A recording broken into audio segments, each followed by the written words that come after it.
Tutorial 1. Reading weather data in Macoui. In this video, we'll cover the first Macoui tutorial. This first tutorial is dedicated to reading weather data. Weather Overview. When you open the app, the map displays global weather data by default.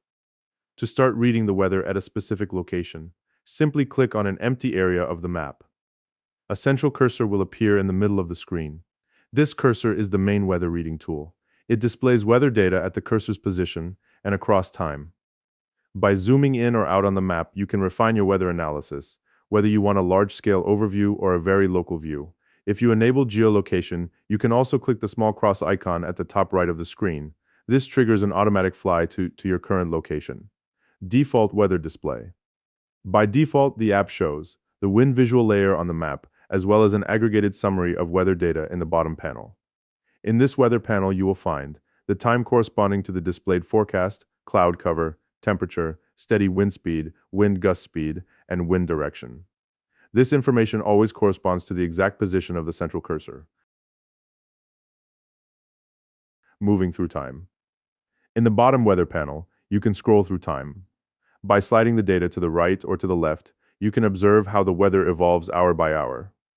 The map updates automatically to display the weather conditions for the selected moment, displaying different weather metrics.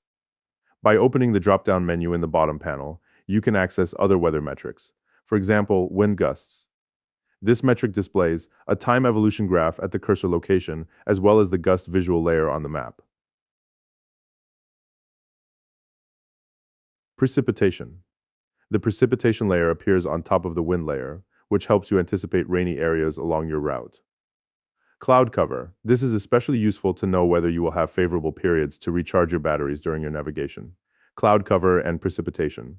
This combination is very useful to detect squalls and get an overall view of the weather to come along your route. Temperature. You can observe day and night variations, as well as how temperature changes over time. CAPE. This metric helps anticipate thunderstorm risk in your navigation area. The additional information bubble. In addition to the bottom weather panel, an information bubble is displayed at the top of the screen when you move the central cursor. This bubble gives you an instant summary of the weather conditions at the exact location where you're pointing.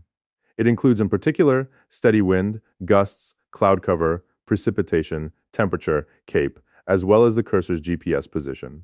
This allows you to focus on one main metric in the bottom panel, while still keeping a global view of the other weather parameters via the info bubble. Conclusion. That's it for this first tutorial on reading weather data in Macoui. You now have the basics to explore the forecast, understand how it evolves over time, and anticipate what you'll face during your navigation. In the next videos, we'll go further with weather models, offline caching, and weather routing.